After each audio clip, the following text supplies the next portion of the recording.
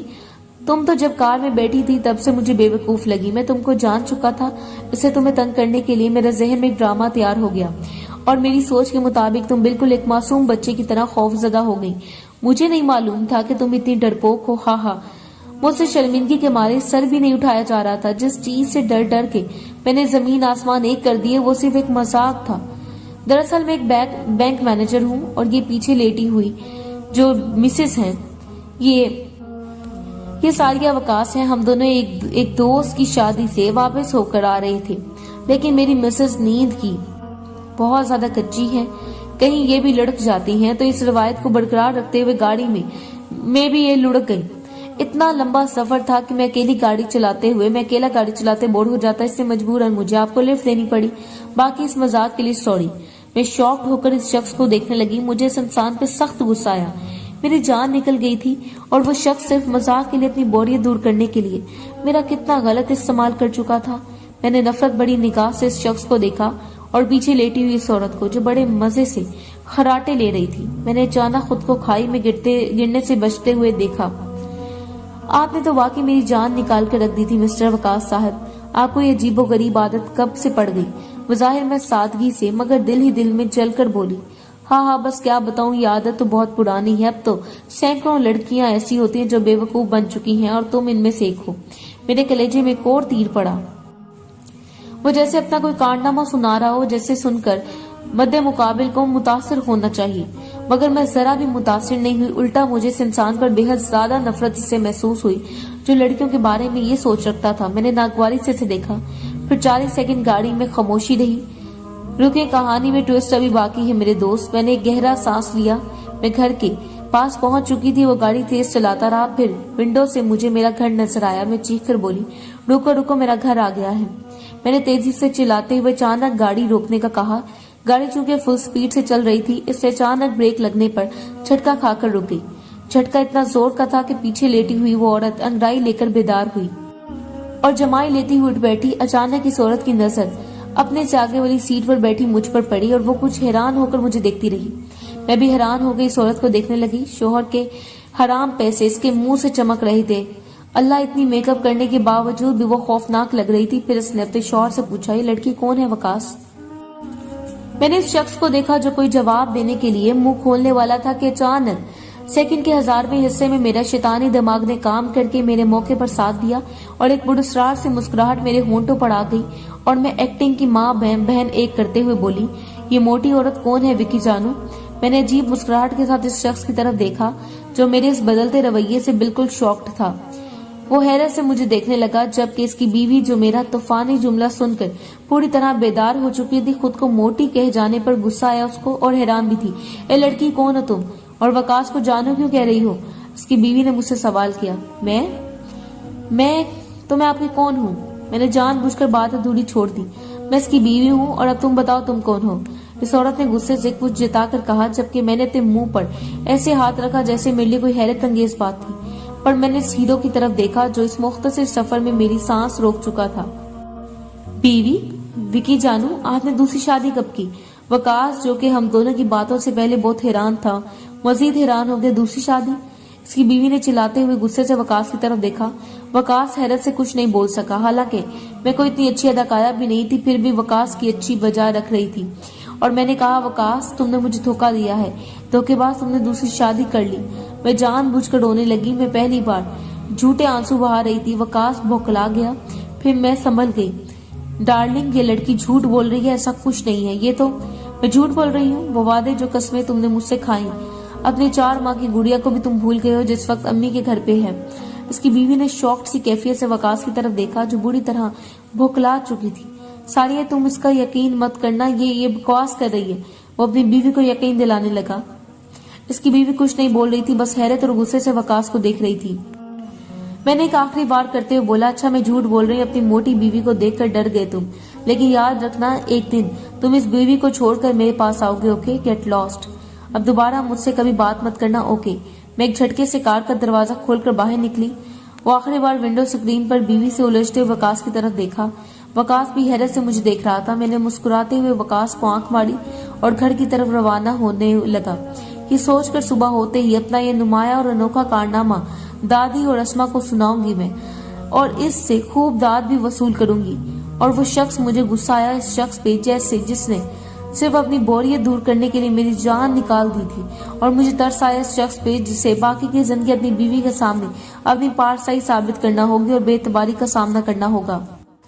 مجھے پیچھے سے ان دونوں میاں بیوی کے لڑنے کی آوازیں آ رہی تھی۔ میں جانتی تھی کہ یہ مذاق اس مذاق سے زیادہ دردناک نہیں ہوگا جس شخص نے میرے ساتھ کیا تھا۔ اب وہ زندگی بھر کسی لڑکی کو بے وقوف نہیں کہے گا اور یوں پھر کسی کے ساتھ کسی کا مذاق نہیں اڑائے گا۔ مجھے یقین تھا اس انسان کو مجھ جیسی لڑکی سے اس طرح کی جوابی کارروائی کی توقع نہیں تھی، اور یہ جوابی حملہ وہ آخری سانس تک نہیں بھولے گی۔ وہ ہمیشہ سے خود کو شاطر اور لڑکیوں کو بے وقوف سمجھتا آیا تھا، اور چہرے پڑھ لینے کا دعویٰ، وہ لڑکیوں کو چٹکیوں میں سمجھنے کا دعویٰ بہت اچھے سے کرتا تھا، اور چہرہ شناسائی کا بڑا جلدی اس کو دعویٰ تھا اس کا کسی زمانے میں۔ لیکن اس اندھیری رات میں سنسان سڑک پہ اس نے اعتراف کیا کہ وہ زندگی میں ایک لڑکی کو نہیں سمجھ سکا، وہ دراصل مجھے نہیں پہچان سکا۔ میں بدلہ لینے میں اس کی ماں تھی، وہ اپنی پوری زندگی میں صرف مجھے سمجھنے میں غلطی کر گیا۔